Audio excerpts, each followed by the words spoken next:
আর বিপদ আসলে এটাকে নেগেটিভলি নেবেন না সব সময়। বিপদ আপদ এটা অনেক পজিটিভ ভালো জিনিস আমাদের জীবনে বয়ে নিয়ে আসে।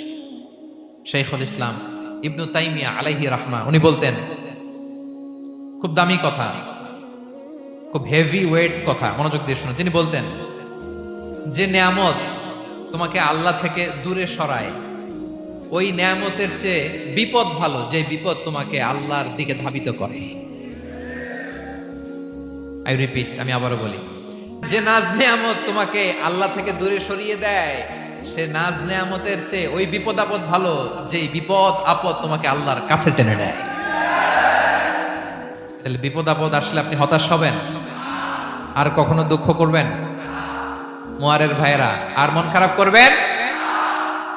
আপনি খেয়াল করে দেখেন, বিপদ আসলে আমরা আল্লাহরে ডাকি বেশি। যখন অসুস্থ আপনি খেয়াল করেন তো, আল্লাহ আল্লাহ তুমি ছাড়া বাঁচানোর কেউ নাই, আল্লাহ তুমি হেফাজত করো, আল্লাহ তুমি সুস্থ করে দাও।